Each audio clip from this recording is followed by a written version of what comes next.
She showed up on my property at 7 in the morning, uninvited, clipboard in hand, sunglasses on like she was conducting a federal inspection, and told me I had 48 hours to demolish a fence that had been standing since before her grandmother was born.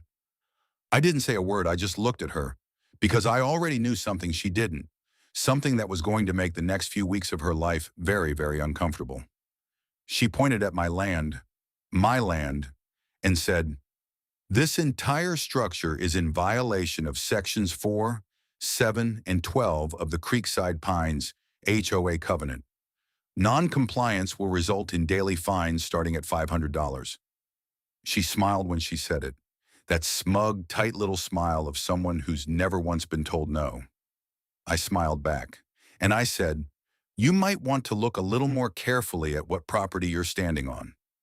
My name is Callum Reeves, and the property at the center of this story isn't just a house, it's a ranch. 112 acres in central Texas. The main house was built in 1873. The stone barn behind it went up in 1881.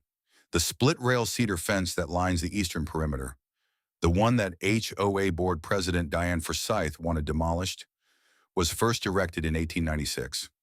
In 2004, a developer named Hargrove Capital purchased the 800 acres directly surrounding my family's property. They built Creekside Pines, a planned residential community. The first notice arrived on a Tuesday. It was taped to my front gate, not mailed, not hand-delivered with a signature, just taped there like a flyer for a lost dog. I photographed both notices. I scanned them. I sent everything to Gerald. Then I did something Diane did not expect. I went to the county recorder's office and pulled every document associated with my property going back to 1959.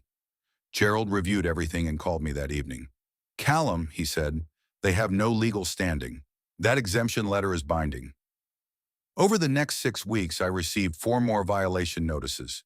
She cited my water trough as an unapproved structure. She cited my hay storage for creating an odor inconsistent with community living standards. The meeting was held in the Creekside Pines Community Clubhouse, a squat beige building with drop ceilings and fluorescent lights that hummed like they were in pain.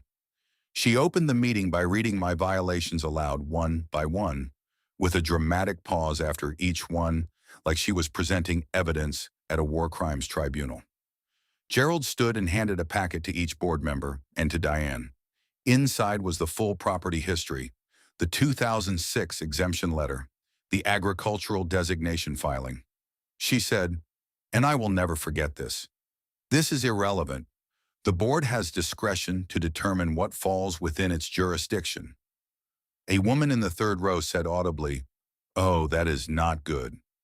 Gerald explained calmly and precisely that every fine issued against me, totaling at that point over $14,000, constituted an unlawful HOA assessment under Texas law, which carries personal liability for board members.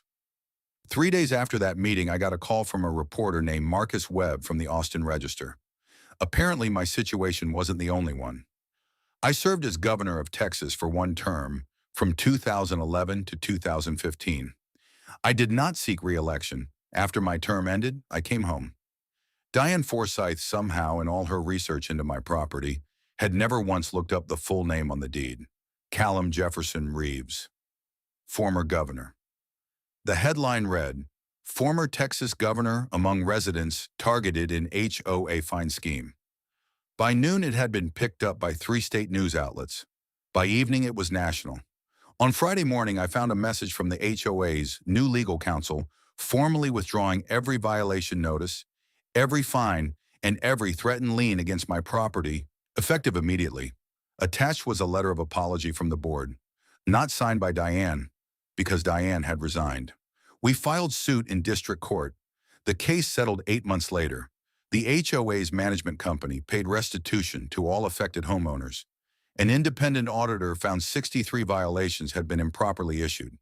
The cedar fence along my eastern pasture is still standing. Same place it's been since 1896. My great-great-grandfather built that fence to mark what was his. I didn't tear it down.